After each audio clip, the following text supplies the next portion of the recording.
Assalamualaikum warahmatullahi wabarakatuh. Salam lestari, salam konservasi. Sahabat Biozone, pada video ini kita akan bahas mengenai klasifikasi. Di mana klasifikasi dalam ilmu taksonomi ini memiliki tujuan untuk menyederhanakan objek studi dengan mencari keseragaman dalam keberagaman. Sekali lagi, tujuan dari klasifikasi ini adalah menyederhanakan objek studi dengan mencari keseragaman dalam keberagaman. Nah, berdasarkan tujuan itu, maka klasifikasi ini didefinisikan sebagai objek studi yang besar, kemudian jumlah dan juga keanekaragamannya atau keberagamannya, kemudian dipilah-pilah, dikelompokkan menjadi kelas-kelas atau golongan-golongan atau unit-unit tertentu yang disebut dengan takson. Atau sederhananya, klasifikasi ini adalah pengelompokan atau penggolongan makhluk hidup, dan di sini kita sudah spesifikasi pada tumbuhan menjadi golongan atau kelas-kelas tertentu yang kemudian kita sebut takson. Ini berdasarkan kesamaan daripada ciri. Jadi klasifikasi ini adalah pengelompokan atau penggolongan tumbuhan berdasarkan kesamaan ciri. Di mana dalam prosesnya pengelompokan dan penggolongan ini dibagi menjadi unit-unit tertentu yang kemudian kita sebut sebagai taksa atau takson. Nah, hal ini terjadi dikarenakan tingginya keanekaragaman ataupun keberagaman makhluk hidup. Di mana untuk keanekaragaman populasi ini didasarkan kepada kesamaan ciri atau sifat-sifat tertentu. Jadi dalam satu populasi itu biasanya memiliki kesamaan ciri dan sifat-sifat tertentu yang berbeda dengan populasi-populasi yang lain, sehingga di sini terbentuklah keberagaman atau keanekaragaman.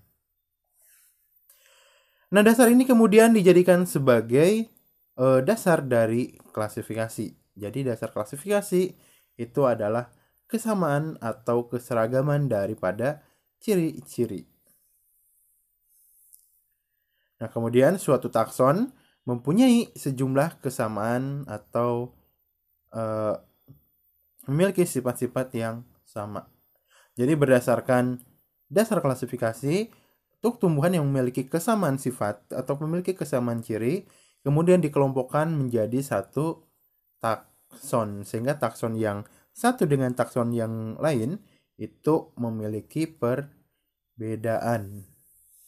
Jadi sekali lagi, untuk tumbuhan yang terdapat dalam satu takson itu memiliki kesamaan, sedangkan untuk satu takson dengan takson yang lain itu biasanya memiliki perbedaan. Jadi pemisah antara takson satu dengan takson yang lain itu adalah perbedaan daripada sifat atau karakter.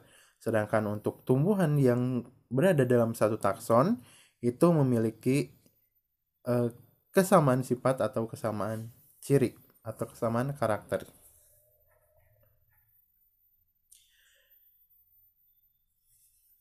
Kemudian dalam urutan takson dimulai dari yang tertinggi sampai yang terendah, di mana yang tertinggi ini adalah regnum, yaitu kingdom atau dunia untuk tumbuhan. Kemudian yang paling rendah di sini ada individu, kemudian juga di atasnya ada bentuk, varietas, jenis, seri, seksi, marga, kemudian rumpun, suku, bangsa, kelas, divisi hingga dunia. Jadi kalau kita lihat dari urutan takson ini, maka semakin bawah itu menunjukkan kesamaan sifat yang makin banyak atau kesamaannya ini semakin spesifik. Misal untuk dunia atau untuk regnum itu memiliki ciri yang sangat umum. Jadi misal ini untuk organisme yang memiliki klorofil, kemudian multisel, kemudian juga bergerak secara non-motil, maka itu dimasukkan ke dalam kategori regnum. Jadi semua organisme yang memiliki ciri tersebut dimasukkan ke dalam regnum. Kemudian dari sekian banyak tumbuhan, kemudian kita masuk ke takson berikutnya, divisi. Jadi di divisi itu tumbuhan yang tadi begitu banyak dibagi lagi menjadi beberapa kelompok. Misal untuk divisio ada divisi spermatopita, ada pteridopita, kemudian juga divisi-divisi yang lain. Ini sudah memiliki ciri tertentu. Misal untuk spermatopita, dari tumbuhan yang banyak itu hanya tumbuhan-tumbuhan yang berkembang biak dengan biji itu yang dimasukkan ke dalam spermatopita. Kemudian sebagian lagi dimasukkan ke dalam Spheridopita, kemudian juga yang dimasukkan ke dalam Embryopita dan juga divisi-divisi yang lain. Kemudian dari Spermatopita itu dibagi-bagi lagi menjadi beberapa kelas. Misal ada kelas dikotil, ada kelas monokotil, di mana untuk kelas dikotil itu adalah ciri-ciri dari regnum tadi dimiliki, kemudian ciri-ciri dari tumbuhan Spermatopita atau memiliki biji sebagai alat perkembangbiakan.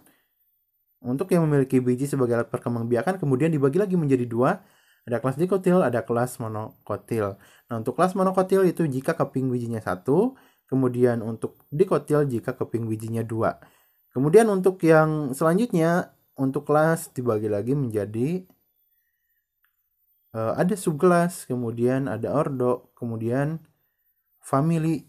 Nah, jadi semakin bawah, maka itu akan menjadi semakin banyak kesamaannya. Jadi yang satu takson ketika sampai di bagian spesies misalnya atau di bagian genus itu memiliki kesamaan sifat yang jauh lebih banyak dibandingkan takson yang di atasnya.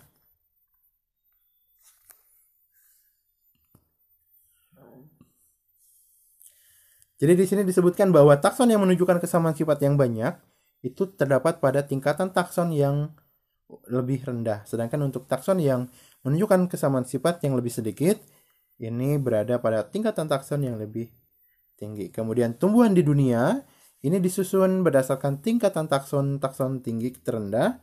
Ini sesuai dengan hierarkinya yang ditetapkan melalui kesepakatan internasional. Adapun urutan taksonnya, ini yang tadi sudah kita bahas, yang paling tinggi adalah regnum.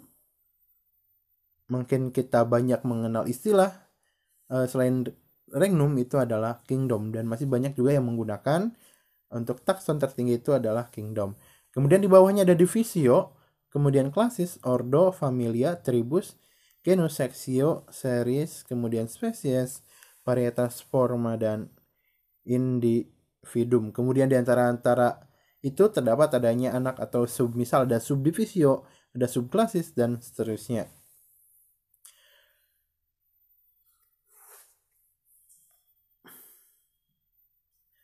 Nah, kemudian pembentukan takson ini dasarkan atas banyak sedikitnya kesamaan sifat.